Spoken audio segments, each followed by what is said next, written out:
Hello,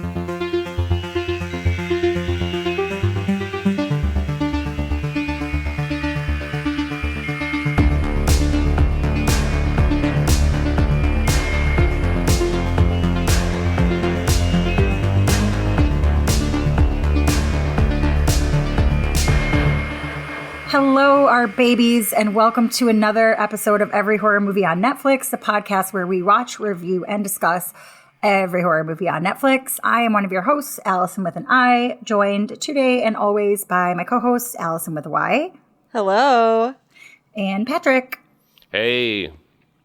Today was my pick. I chose a movie with a really obnoxiously long title. I am the pretty thing that lives in the house.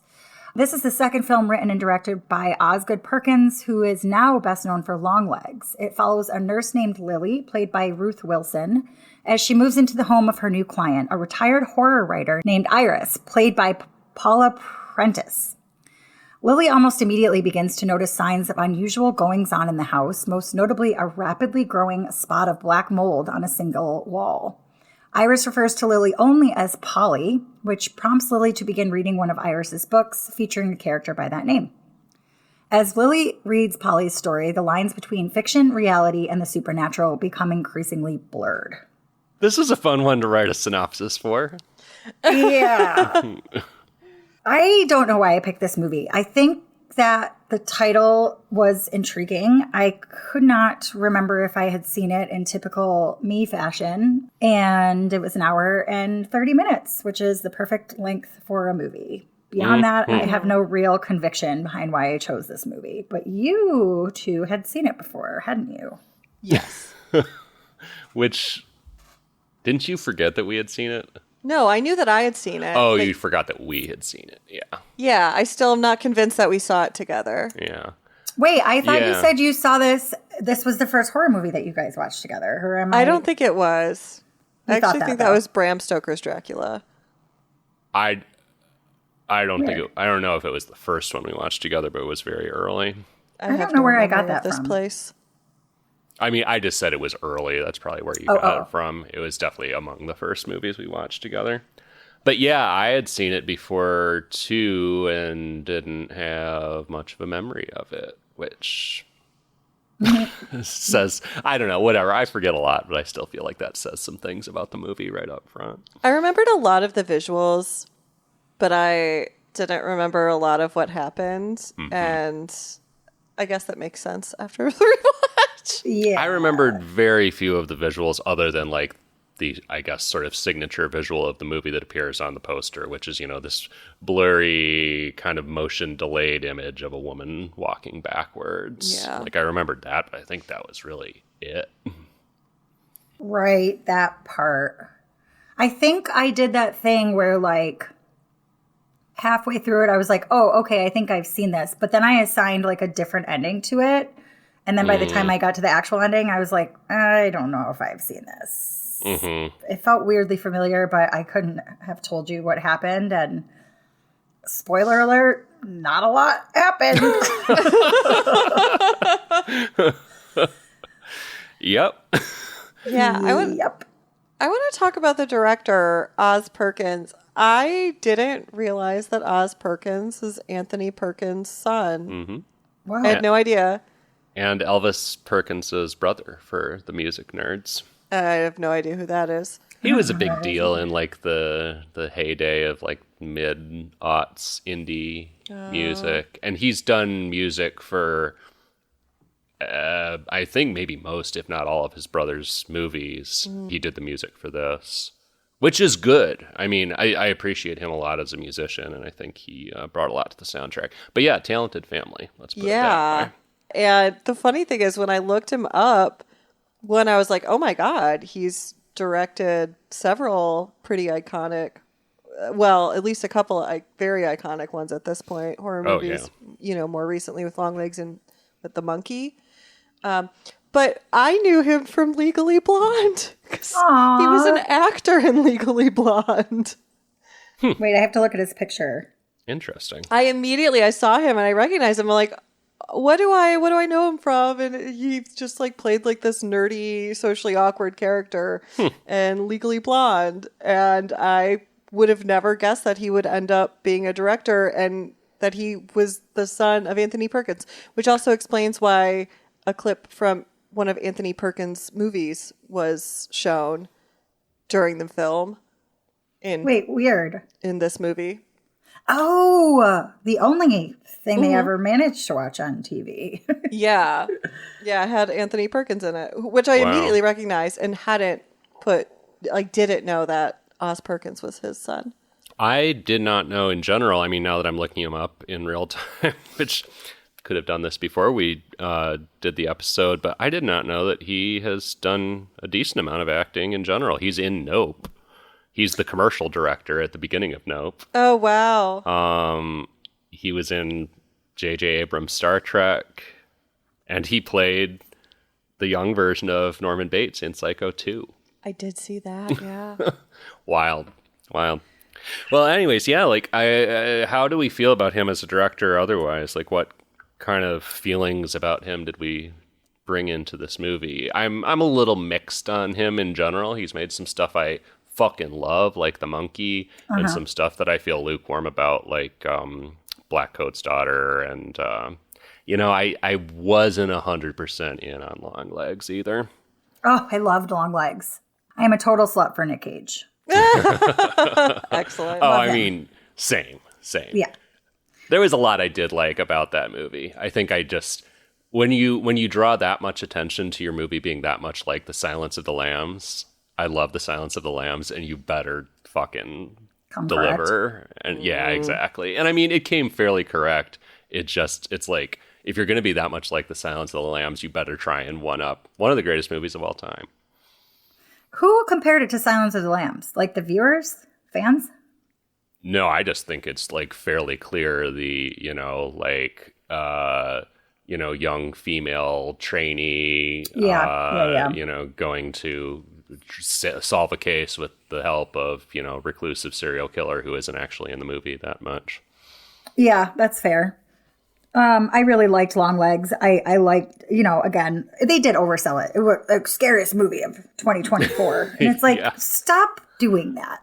That movie had great marketing. Did you see the ad for that where they had what was supposedly like a recording of Micah Monroe's heartbeat the first time that she saw Nick Cage in costume as Long Legs? Like, ridiculous. There's no way that was real, but great marketing. Yeah. And she's so great too. I loved Long Legs. Oh, yeah. I walked out of there being like, fuck yes. I saw The Monkey on the flight back from Italy. I think we talked about that in one of our horror catch-ups. Loved that one. Mm-hmm. This was very different than those. Yeah, I mean, he's just a very vibey director. And I think, interestingly, his career has kind of leaned away from the movies where he's just doing vibes. Because Black Coat's Daughter is pretty similar to this, where it feels a little like plotless and a little abstract, and yeah, just it's vibes more than anything, and this certainly is too. And then Long Legs feels a lot more conventional in either of those, and then The Monkey is just a ridiculous fucking movie that feels completely different, really, almost from anything that he's done. But yeah, I mean, it's a vibes movie. I wonder if, like, earlier in his directing career, if he kind of like felt this sort of need to live up to the legacy of Psycho at all. Since that is, as we all know, a phenomenal film, but it's also pretty vibey. There's a lot more that happens, obviously. But I wonder if there was like that kind of pull to kind of like live up to this sort of, what's the word? Legacy. Yeah. Live up to that kind of legacy with it, but possibly.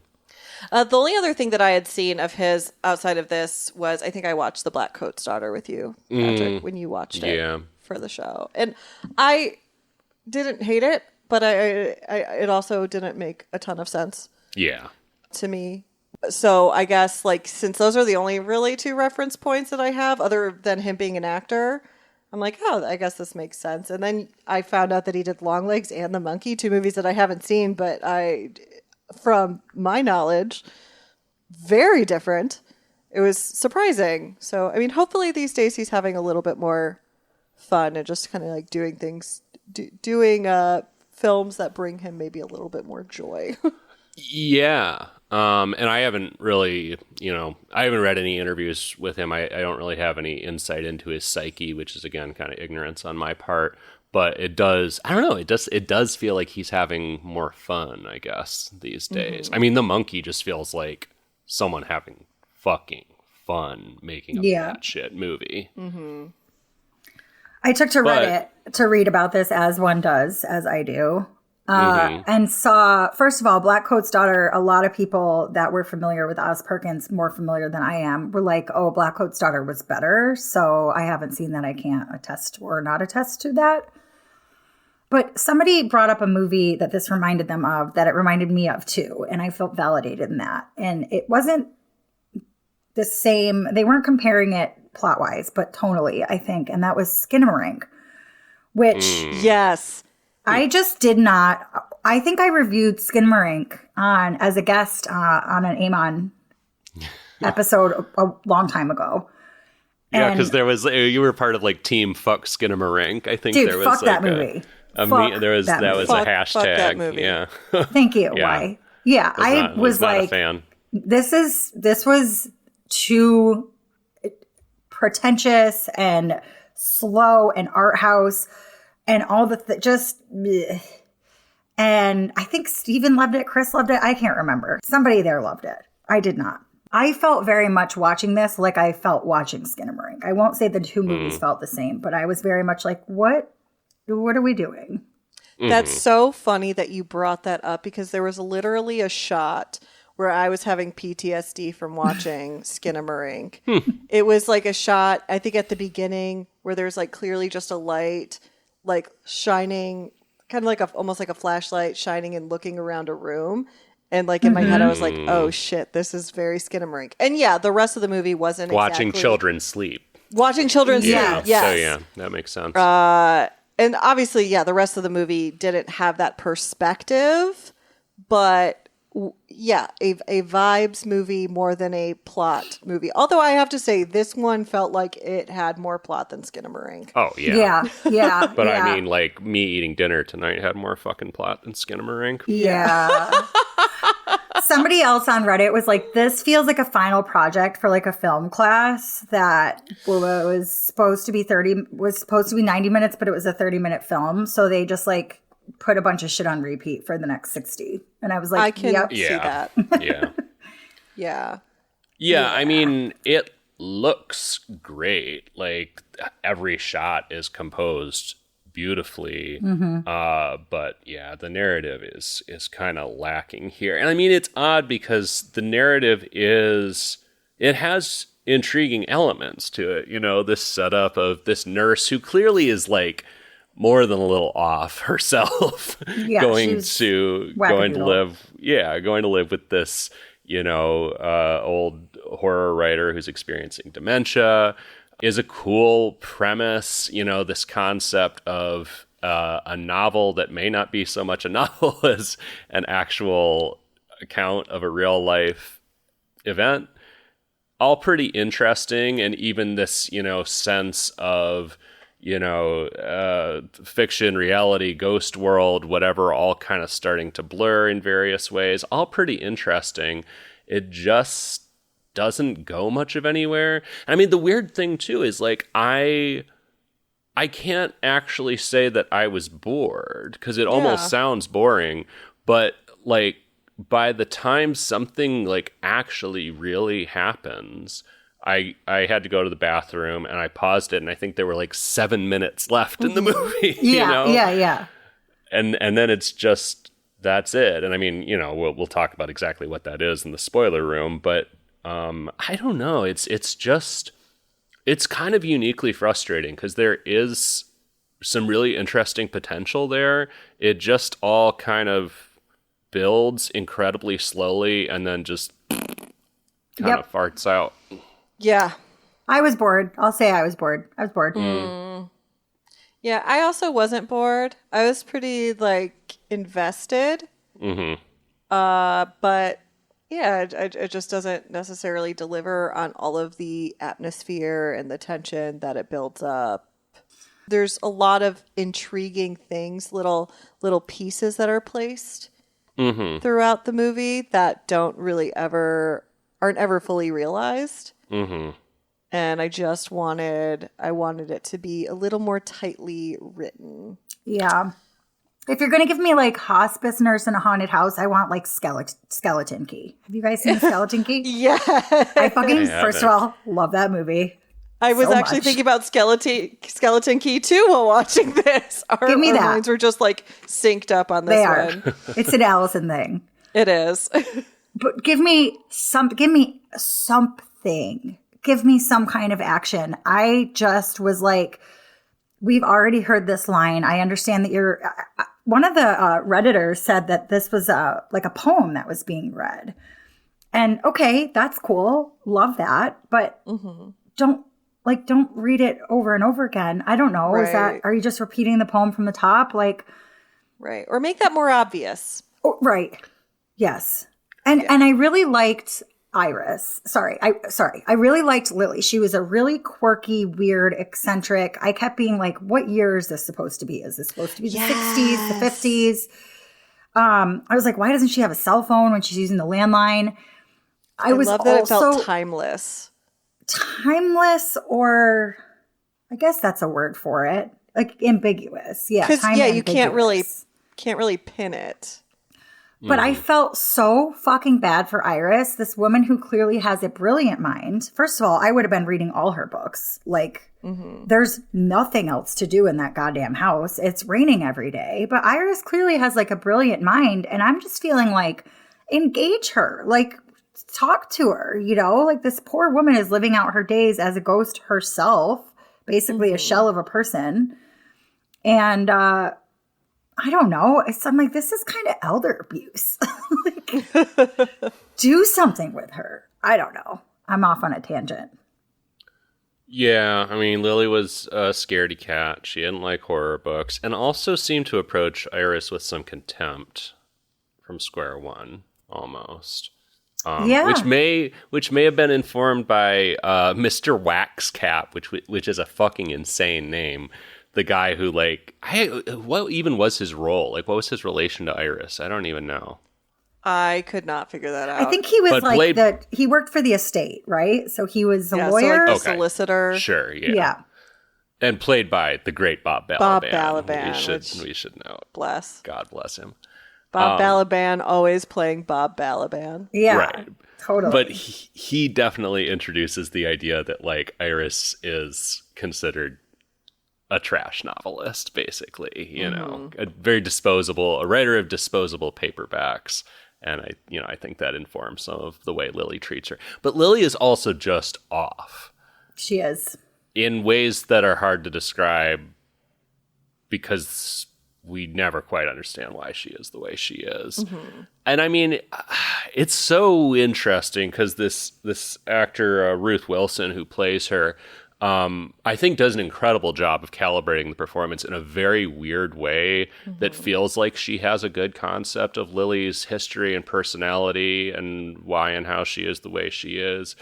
It feels like she and Perkins did a lot of work on this character, but it's frustrating because, yeah, it's hard to put your finger on what this person's deal is.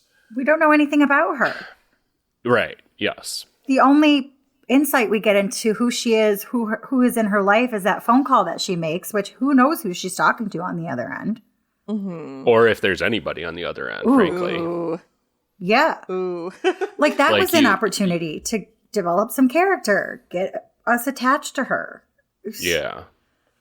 Yeah, there's a lot of stuff that like works on an atmospheric level but doesn't quite add up as a whole thing, you know, like that performance works really well as far as just being very disorienting and creating a character that is compelling, but it just doesn't offer even rudimentary answers. And I don't need everything fucking explained to me, but there's just a lot where it's like, what's going on here and why? Give me a little. Little something. And I don't think it would have taken much to get us a little bit more invested or give us a little more insight. It would not have taken much. Yeah. It just felt like it was atmospheric at the expense of everything else. Yes. Yeah. Yeah. I want to go back to what you said a minute ago, about this being, like a poem, because there is a lot of voiceover narration in this and a lot of, sort of poetic lines in that voiceover narration that are repeated and then return to, this concept of being a pretty thing, and then the pretty thing that you're looking at is me is repeated by various characters in voiceover and in, diegetic dialogue. And I don't know. What do y'all have any thoughts on what this movie's trying to do thematically? Because it's trying to do some stuff about, I guess, ghosts generally. It's definitely trying to do something about women and the treatment of women, but in my opinion, it's really flimsy and really half-baked. My theory with what I think that they were trying to do with this film was, to me, the whole thing felt kind of like it was supposed to be an exercise in imagining up like a new Shirley Jackson story with Iris also being kind of a stand-in for Shirley Jackson, the author. And because I think in the flashbacks, she even looks a lot like Shirley Jackson. She does. And I remember thinking that, I think like the first time I saw the movie too. That's one of the things that I do remember. And, her books, it looked like they resembled Shirley Jackson books as well. I feel like it was, an exercise in sort of recreating that thing that's more atmosphere and less anything fucking happening. A la, or The Haunting of Hill House. That's what I think they were trying. Like, the more I think about this movie, that's what I think they tried to do. And it just fell short. Because I think the thing that made Hill House so classic is just like how the interpretations of it and what people were able to do with those characters based on what you learned about the characters in the novel. Right? Yeah. But like this, you don't really learn much about anybody. But that's what I think that they were trying to do with this. You and many, many Redditors compared this to a Shirley Jackson work. Really? Yes. Okay. So very astute. I fucking had no idea. So I took to Reddit to read some smarter people's opinions on it. But my kind of takeaway was like these three women were all different archetypes. I think we have, and like there's a big emphasis around their beauty and the word rot and the concept that beauty is only skin deep. Beauty fades with age.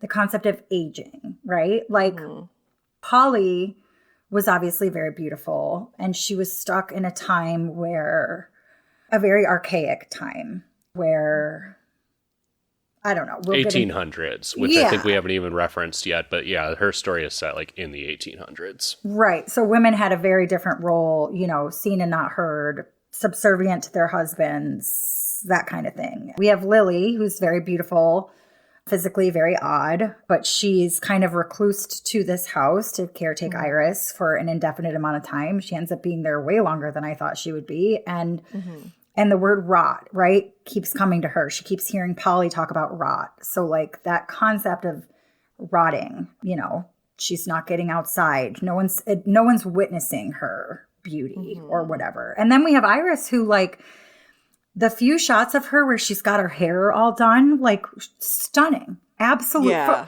As an older woman. Stunning, also like stunning and so cute and hip as a writer, but then as an older woman, beautiful, like gorgeous. Yeah. Very elegant looking. But all three of these women are ghosts in a way, right? So it's like three archetypes, three different types of women, all sort of a ghost in their own right. Beyond that, I don't know what it was trying to say. That's as deep as I can get with that. Yeah. I want to go back to the idea of making a Shirley Jackson Modern Shirley Jackson story, because so I mean you reacted negatively to Hill House when you read it. Why? It's been too long since I've read that. I don't have a strong memory of it. I remember liking negatively, it. just like bored. Yeah, it was desperately boring. Yeah, I don't recall it being boring. But I guess my point is Shirley Jackson is known for making for her allegories. Like the lottery is her most famous thing. Mm-hmm. And that gets in, gets out, makes a fucking point for sure, leaves an impression on the reader, and makes a pretty clear social allegory. We have always lived in the castle, not quite as allegorical as the lottery, but again, a story that moves, is creepy, has something to say about society. So I don't know. From my point of view, if this was trying to make a new, a modern take on like a Shirley Jackson story, it failed miserably. Because when I think of a Shirley Jackson story, I think of something that is not only atmospheric, but also does quite a lot plot-wise and has a fairly clear thesis as far as what it's saying. I guess I can't speak for her other... I mean, I've read The Lottery, but that was a short story. Mm-hmm.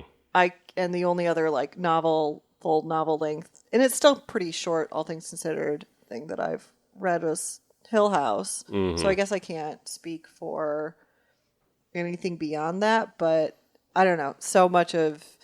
And like I said, I even think Hill House is better because you actually at least get characters, like interesting characters that you get to know well, and they are very clear in who they are. Mm-hmm. Even if like the purpose of the novel is a little bit, fuzzy at times. I don't think they succeeded in necessarily creating a Shirley Jackson-esque thing. It just, that strikes me that was the goal. Yeah. Mm-hmm. Yeah. Tribute to her in some way. In several ways, for sure. Yeah. Yeah, I don't know. It is just a genuinely weird movie. It is puzzling in kind of an intriguing way. Like, I think this is a failure, but it's kind of an interesting failure. Mm-hmm. I don't know. It's a weird one. Yeah, I have complicated feelings about it. Yeah, same. Oh, I was just about to say we should review it, but I also want to throw out a little fun fact. We have not given kind of a legendary actor her flowers. Iris is played by Paula Prentice, who has been in a lot of awesome shit, but most notably starred in The Stepford Wives, like original Stepford Wives, and The Parallax View, which is one of the great paranoia thrillers of all time. She's a big deal, and I kind of thought she might be. I don't know, there's just something about her presence in this where I was like, this woman feels very kind of intentionally cast, and sure enough, she's a big deal. I just wouldn't have recognized her until I, looked at her Wikipedia, but she's very good in this, and it's kind of a cool bit of casting. She looked familiar to me, but I haven't seen any of the movies that she was in aside from this one, but I really loved her. She did a lot with just a little. I was very impressed with her ability to very realistically portray like somebody who clearly has some form of dementia. It felt very realistic as somebody who, when I was a kid, I spent a lot of time in nursing homes because my mom worked in them. It felt very authentic to the point where I was like, there's no way they actually got somebody who like has dementia to play this role, right? Like, like later, like more advanced dementia, because it was so realistically done. I mean, the way she held her mouth, the way she was like perceiving things, the confusion, so spot on. Iris was the only character, and granted there weren't many in this movie, but I wanted to spend more time with her. And obviously I have some bias because she was like a horror writer, and she had an interesting will that she wanted to leave the house to another female writer for free when she died. And I was like, that's fucking cool. She called it the House of Stories. I wanted to spend more time with her. And I think that says a lot about Paula Prentice's work with, again, very little script. She had like almost no dialogue. Mm-hmm. But she was the only one I really was like, I want to know more about you. You know, if I had to pick, I guess. Yeah.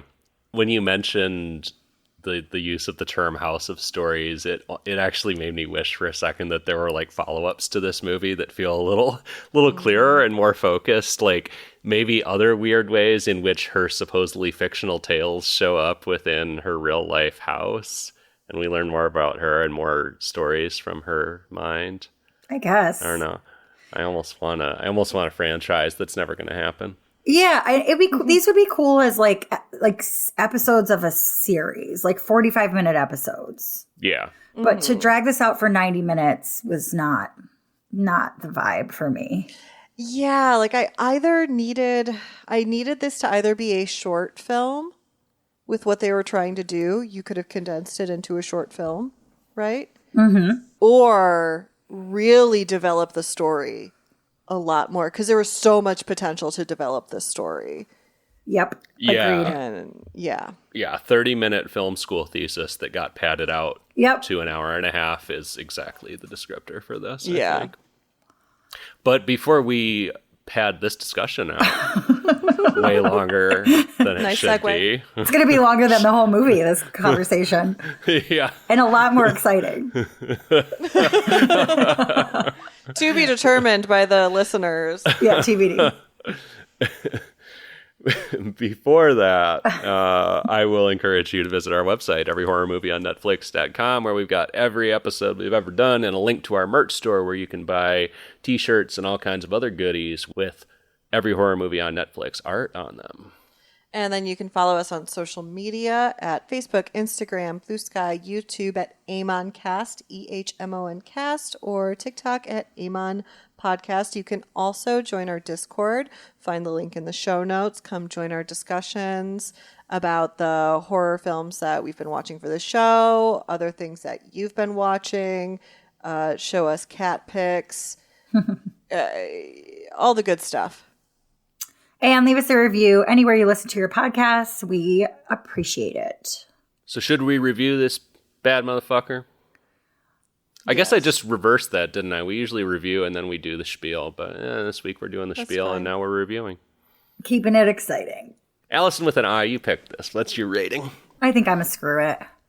Somebody, actually more than one person on Reddit was like, I put this movie in the background to fall asleep because the narrator's voice is just so calming. It's like, that's not really accomplishing a whole lot as a horror movie if you're putting it on to fall asleep as your comfort movie. Like, I have comfort horror movies, but I'm not putting them on to sleep. Like, it's white noise.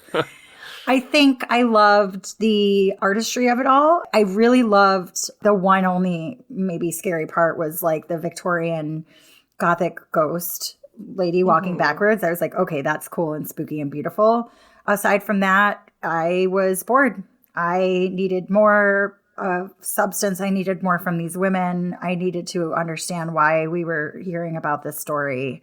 If it was a poem, I needed to hear a little bit more about that to be invested. I just felt like I was bored at an art museum or something. Heard. Yeah, it's a screw it for me, sadly. But, nice try, Oz Perkins. I've never made a movie, so you're doing better than I am. Patrick, view it, cue it, or screw it.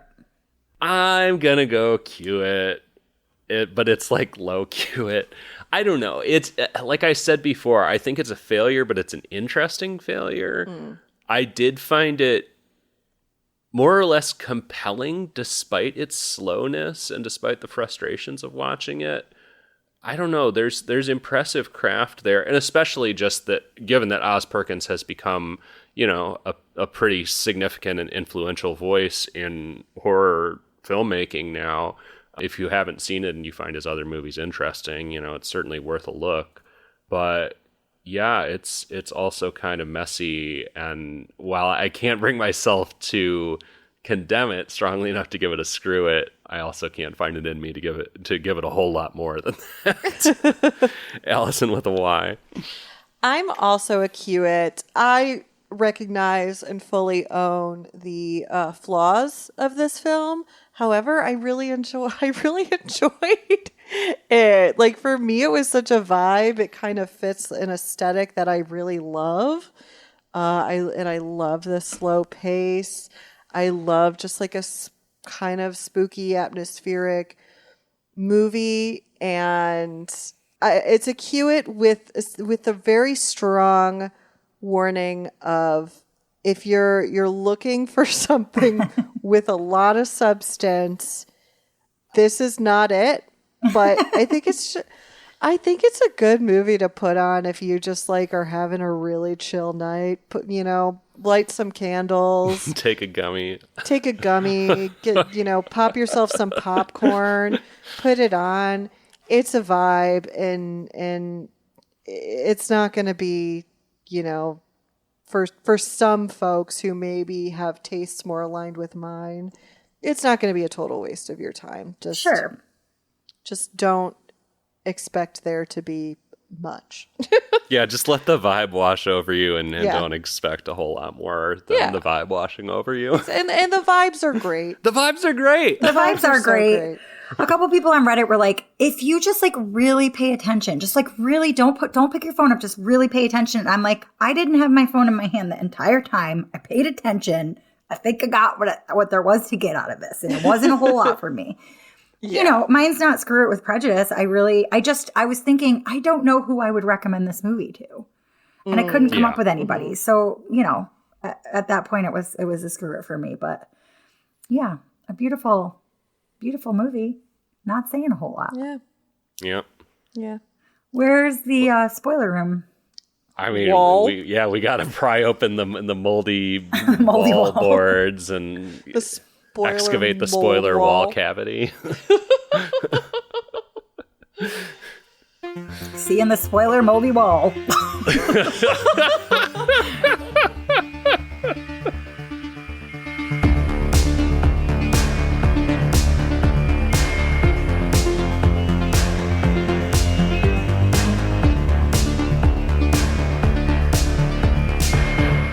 All right, everybody, we are in the spoiler moldy hole in the wall. Not really rolling off the tongue. To spoil, I am the pretty thing that lives in the house, which also doesn't roll off the tongue. So quite apt of us. What is there to spoil, y'all? Polly's the ghost in the house, first and foremost, who was murdered by her husband and boarded up in the wall, where the wall that, surprise, keeps growing mold out of. And I think it's I don't know, at least this was my interpretation. When Iris was younger in the house, she saw Polly's ghost and communicated with it and figured out Polly's story, and that was the inspiration for her most popular novel, The Woman in the Wall. There are also the notes that she discovers that, well, I should specify which she. There are also notes that Lily discovers written in this very spidery script, and they appear to be very old.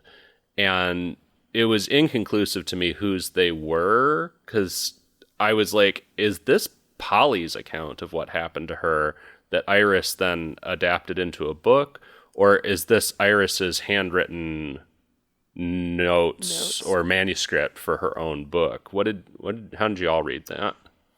I thought they were Iris's notes. Yeah, that made the most sense. They were kind of like waterlogged and right, sort of destroyed. Yeah, they had been molded. Okay, so.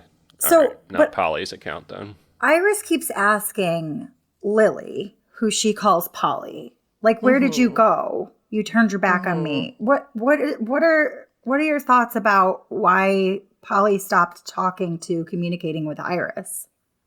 So my thought, and obviously this is just pure speculation. My thought is that after Iris got Polly's story out of her somehow, figured it out, then Polly no longer felt like she needed to interact with Iris. Or maybe Iris's dementia started to set in. That's what I was thinking. Could be, yeah. Okay. That maybe she, hadn't seen anyone who appeared to be Polly for a while, and this new young woman shows up and something in her brain redraws that connection. I don't know. Absolutely. Yeah. That aligns with my theory as well. Mm-hmm. Yeah, she hadn't seen Polly in so long, and her brain reverted back to that time where she had. And that's the thing, is we're purely theorizing. There's not a ton writing a better movie textually to go on. Yeah, you can only draw your own conclusions about some of these things. A lot of these things. Okay. But yeah. I read something on Reddit that I thought was really interesting, and I'm going to share it because I think you'll think it's interesting too. The slow and surreal soundtrack by Elvis Perkins, director Osgood Perkins' brother and also son of the late Tony Perkins, was based on the same folk song that inspired the script Pretty Polly. This centuries-old folk song is sung in two halves. The first half is a man, Willie, begging his bride-to-be for one night of passion before their wedding day. Oh, pretty Polly, before we get married, some adventure to see. The second half is Polly fearing Willie will lead her astray, and that is exactly what happens.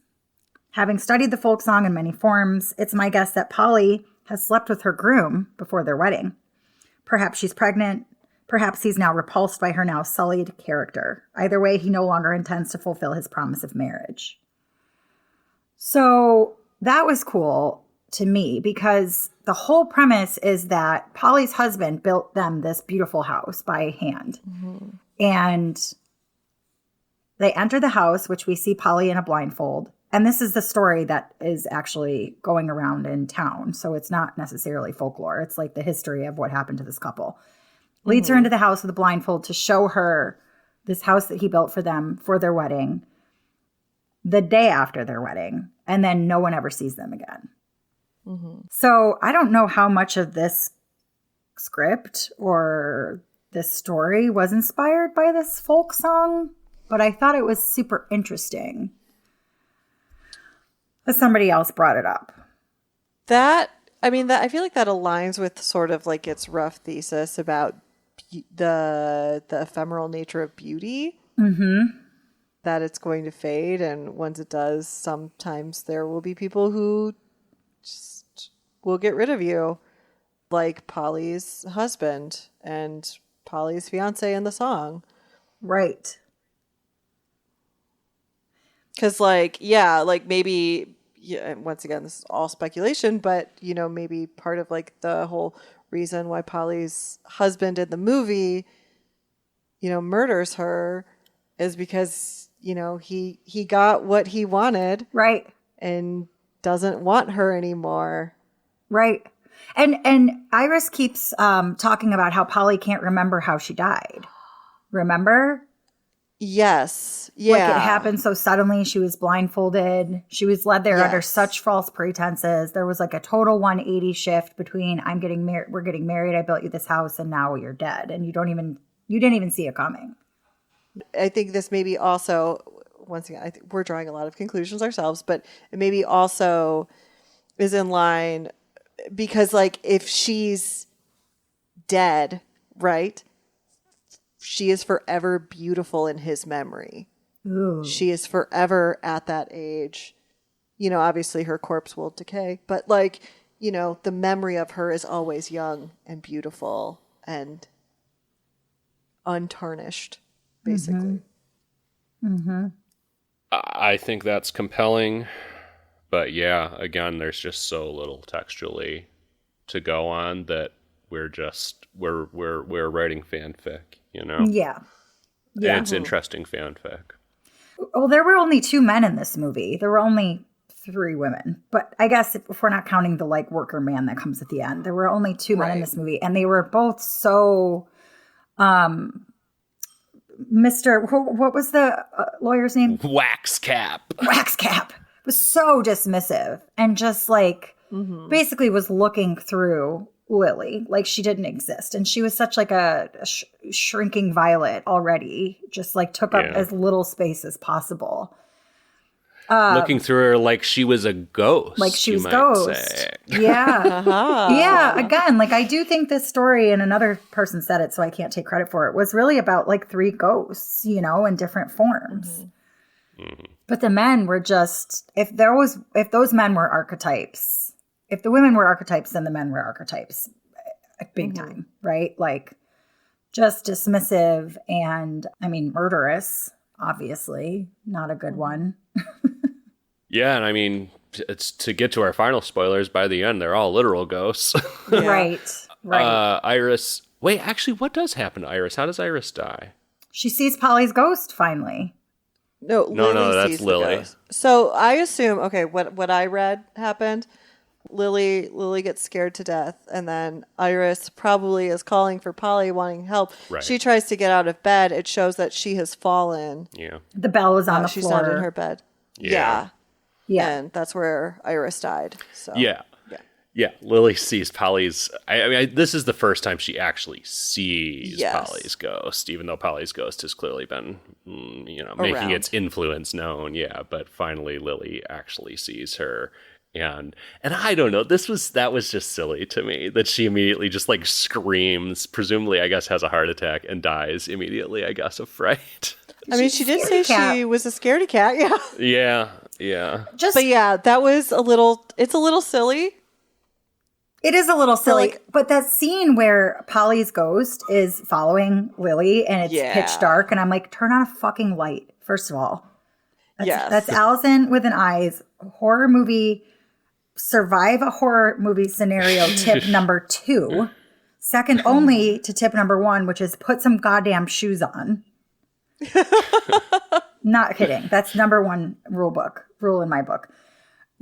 Terrifying though, when Polly is following Lily around and she's walking back. That was creepy. I wanted more of that.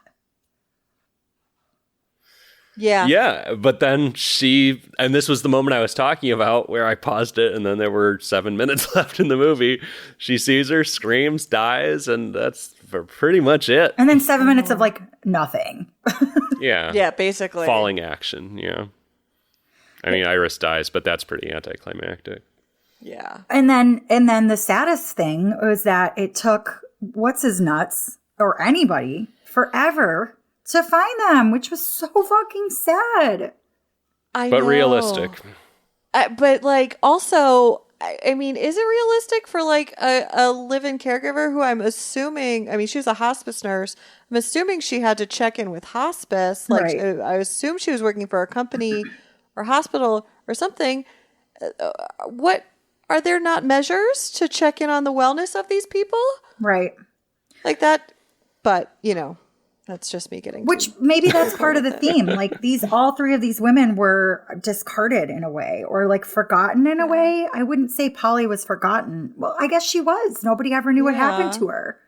Right. So maybe that was the theme of like these women just being forgotten about by society and cast aside. I don't know. That to me was the saddest part as Lily's corpse is rotting and there's flies and she like sees the worker come to try to finally fix the fucking hole in the wall, which how much time has gone by then? Like, did she also, did she die of mold poisoning? Like, what? Right. It's bizarre. And also, did the mold make her hallucinate Polly? I don't know. Right. Did it do the same to Iris? No answers. I needed lots more. of questions. What'd you say? I said lots of questions, no answers. Yeah. Nope. Yeah. Yeah. I mean, I've said this multiple times already, but there's just not a ton there in the text. Other than, it's pretentious. I don't like using that word that much because I feel like it's overused and to the point where it doesn't mean anything. But this just is pretentious. There is a lot of pretense toward a certain idea, but it's just posturing, it's just saying something that feels kind of smart, and there's just not a lot behind it.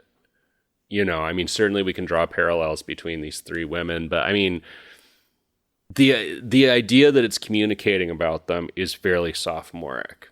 society has discarded these three women in various ways, and that's about all it really has to say about it. It's fundamentally kind of shallow.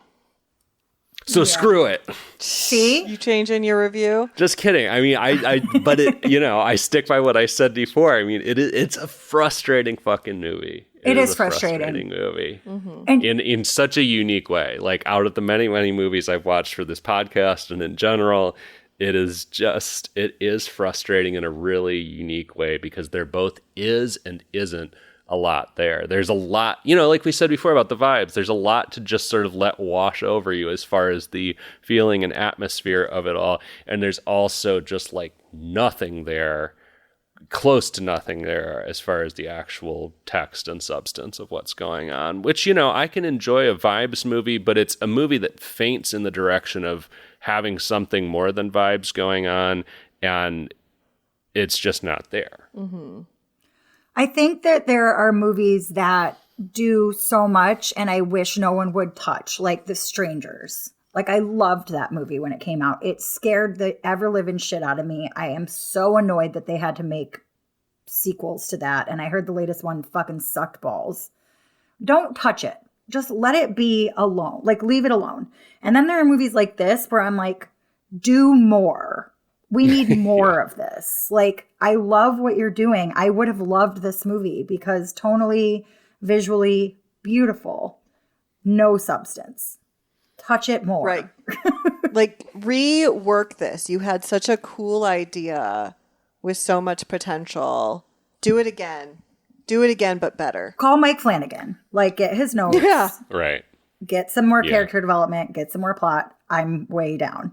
But... Make me cry a couple times, Yeah. Scare me. Get Kate Siegel and Bruce Greenwood in there. Heavy on Kate Siegel. We need her always. Mm-hmm. This would have been a great role for Kate Siegel, actually. Yeah, Which I is was just thinking that. Not to knock Ruth Wilson's performance, but it would be a great Kate Siegel role. Mm-hmm. Yeah. I don't know. I don't know what else to say about it. Yeah. I think that's enough. Yeah. Well, there we have it. We're doing horror catch-up next episode, right? Yay. Yes. Yay. We are. I have so much to talk about. Oh, same. Yeah, it got kind of weirdly delayed because of our weird little recording schedule hiccup that we then inserted an extra episode into this month anyways, right after we said we were going to do less episodes. But yeah, we've got basically the entire month of Spooky Month to catch up on in mid-November. So we're going to have a lot to talk about next up. Yes. Maybe it'll be longer than I Am the Pretty Thing That Lives in the House.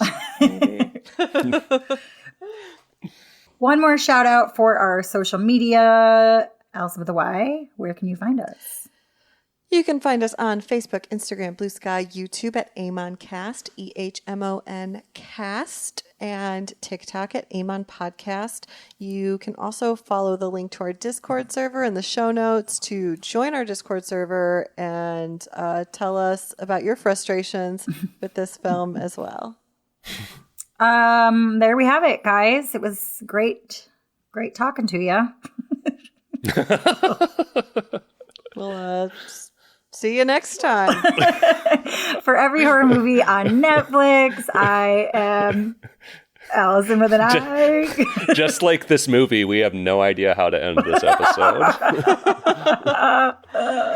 But I'm Patrick. And I'm Allison with a Y. Bye.